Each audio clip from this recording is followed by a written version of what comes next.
Hello बच्चों, welcome on your favourite YouTube channel जिसका नाम है गुरुकुल एजुकेशन पॉइंट।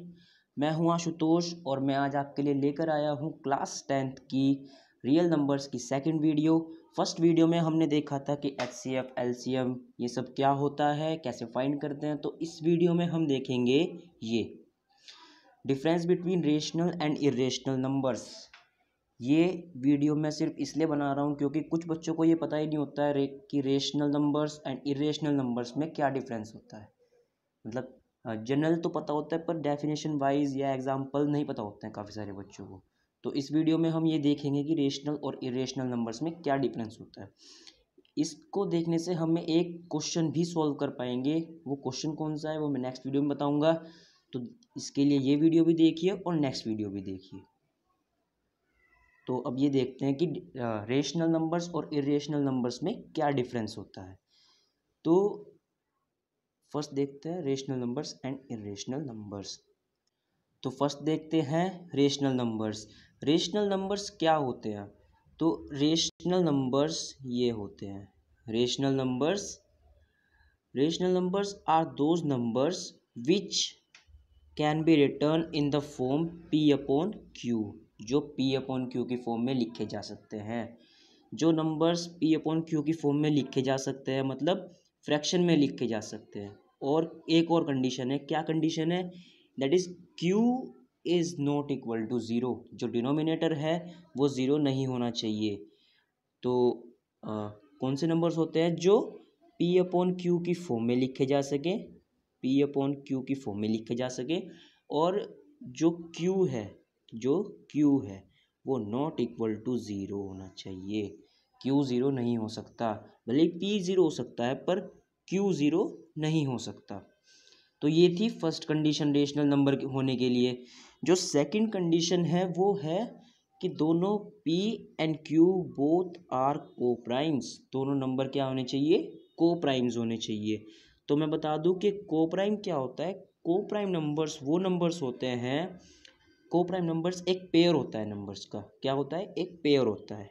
दो नंबर्स लिखे जाते हैं, एक पेयर होता है। उस मतलब पेयर में जैसे 1 और 2 ले लो, तो ये क्या है? को प्राइम नंबर्स हैं। मतलब इनमें ऐसा क्या खास है?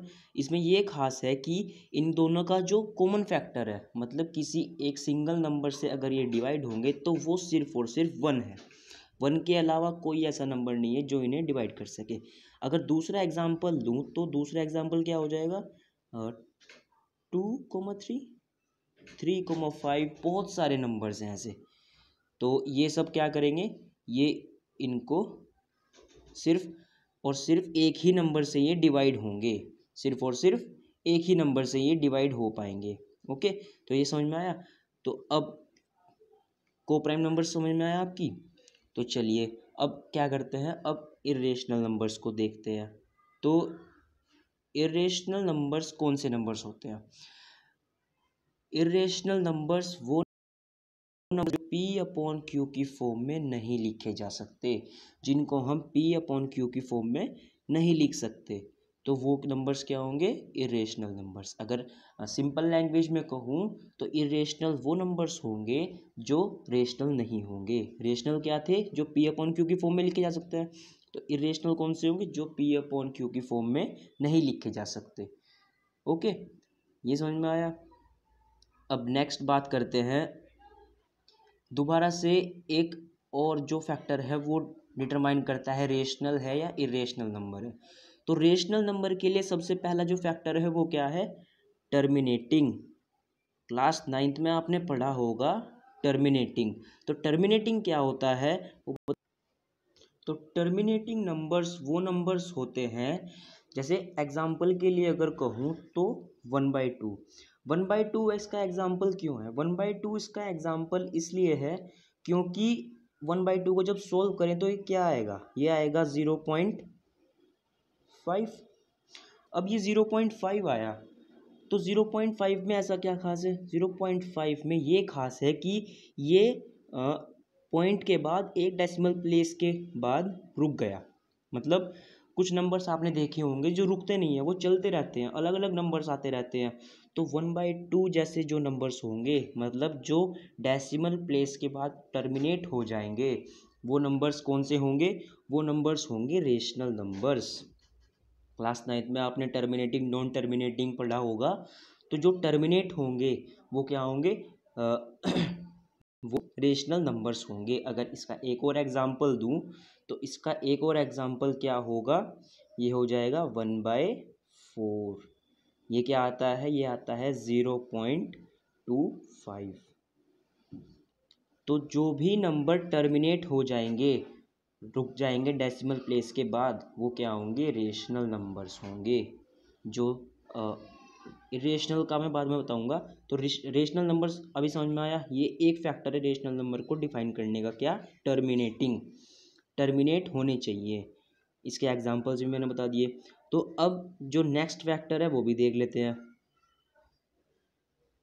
तो जो नेक्स्ट फैक्टर है वो है सेकंड जो पार्ट है वो मैं बताता हूँ। इसका जो ये समझ में आया? एग्जाम्पल क्या था इसका? 1/2 क्यों था? तो जो सेकंड पार्ट होता है, जो मैंने आपको बताने के लिए कहा था, वो क्या होता है? Non terminating but repeating. Non terminating but repeating मतलब टर्मिनेट ना करे, डेसिमल प्लेस के बाद रुके ना, पर क्या करता है रहे? एक ही नंबर अपने आप को रिपीट करता रहे। For example 1/3। इसका एग्जाम्पल 1/3 है। तो 1/3 को अगर फर्दर सॉल्व करें तो ये क्या होता है? ये होता है 0.3333 एंड सो ऑन। मतलब क्या हो रहा है कि टर्मिनेट नहीं हो रहा, रुक नहीं रहा है, पर क्या है कि 3 अपने आप को रिपीट कर रहा है डेसिमल प्लेस के बाद। 0.33333 जो है इसका आंसर आ रहा है। तो इसका मतलब क्या है? ये रिपीट टर्मिनेट नहीं कर रहा है बट रिपीट कर रहा है।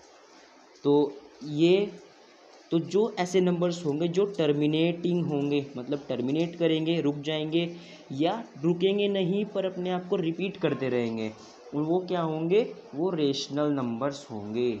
ये बात आपको ध्यान रखनी है। अब नेक्स्ट देखते हैं इरेशनल नंबर्स। इरेशनल नंबर्स कौन से नंबर्स होते हैं? अगर इसी वे में बात करूँ तो इरेशनल नंबर्स वो नंबर्स होते हैं जो ना तो रुकेंगे और ना ही रिपीट होंगे। मतलब जैसे अगर एग्ज़ाम्पल इसका दूं तो इसका एग्ज़ाम्पल है ये। ऐसा कोई भी नंबर 0.312459 और फर्दर ये चलता रहेगा। मतलब अपने आप को क्या नहीं कर रहा है? ना तो कोई नंबर अपने आप को रिपीट कर रहा है और ना ही ये रुक रहा है, टर्मिनेट भी नहीं हो रहा और ना रिपीट हो रहा। तो ऐसे नंबर्स क्या होंगे? नॉन टर्मिनेटिंग नॉन रिपीटिंग यानी कि इरेशनल नंबर्स। ये समझ में आया? तो ये था डिफरेंस रेशनल और इरेशनल नंबर्स का। ओके, तो मतलब ये सेकंड वाला पार्ट था, ये मैंने आपको सिर्फ इसलिए बताया कि अगर कोई नंबर लिखा हुआ है और सिर्फ आपको देखकर बताना है कि वो रेशनल है या इरेशनल है, तो वो सिर्फ देखने भर से आप ये बता दोगे कि ये रेशनल से टर्मिनेट कर रहा है तो रेशनल है, टर्मिनेट नहीं कर रहा है पर रिपीट कर रहा है तो भी रेशनल है। पर अगर बात ऐसी है कि वो ना तो टर्मिनेट कर रहा है और ना ही रिपीट कर रहा है, जैसे ये वाला नंबर, तो इसका क्या मतलब है? कि वो इरेशनल नंबर है। तो ये वीडियो आपकी समझ में आई? तो ये था डिफरेंस रेशनल और इरेशनल का। अब जो मैं क्वेश्चन आपको बता रहा था कि वो क्वेश्चन कौन सा होता है, तो वो क्वेश्चन मैं नेक्स्ट वीडियो में बताऊंगा, पर वो क्वेश्चन बता देता हूँ कैसा होता है। वो क्वेश्चन होता है प्रूव दैट √3, 4, 5 कोई भी नंबर दे देंगे अंडर रूट में इज़ इरेशनल। ये प्रूव करना है कि वो इरेशनल है। तो ये वाले जो क्वेश्चन होते हैं, ये क्वेश्चन सिर्फ और सिर्फ इस चीज़ की हेल्प से सोल्व होंगे कि आपको पता होना चाहिए कि रेशनल एंड इरेशनल नंबर आखिर कौन से होते हैं। तो इस वीडियो में पता लग गया कि रेशनल एंड इरेशनल कौन से होते हैं, क्योंकि पहचान होनी बहुत ज़्यादा ज़रूरी है। अगर पहचान ही नहीं होगी तो क्वेश्चन कैसे सोल्व करोगे? तो इस वीडियो में यही है। अब मैं एक और वीडियो आपके लिए लेकर आऊँगा। उस वीडियो में क्या होगा? उस वीडियो में मैं आपको बताऊँगा कि पाई जो होता है, पाई, सबको पता है पाई क्या होता है।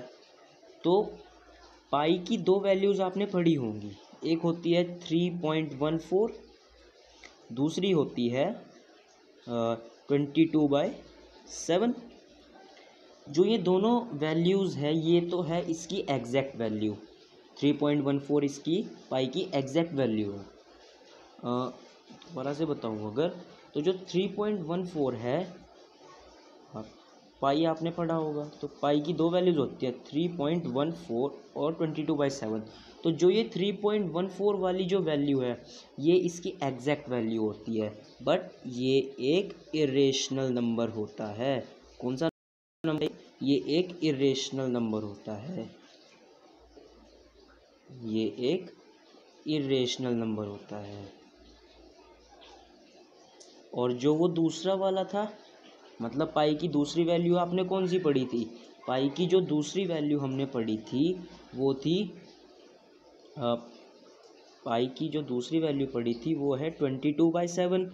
और जो ये 22/7 ये नंबर है, ये पहली बात तो ये इसकी अप्रोक्सीमेट वैल्यू है। अप्रोक्सीमेट वैल्यू है तो इसका क्या मतलब है, जब हम इसे सॉल्व करेंगे तो ये क्या होगा, ये जब आप खुद डिवाइड करके देखना तो ये अपने आप को रिपीट करता है। कुछ समय बाद ये अपने आप को रिपीट करता है। स्टार्टिंग में तो वही होगा 3.14, बट उसके जो बाद है, उसके बाद 3-4 डेसिमल प्लेसेस बाद ये अपने आप को रिपीट करना शुरू कर देगा। तो ये कौन सा नंबर है? रेशनल। ये नॉन टर्मिनेटिंग बट रिपीटिंग वाला है, तो ये है रेशनल। और दूसरे वाला कौन सा था? वो इरेशनल था।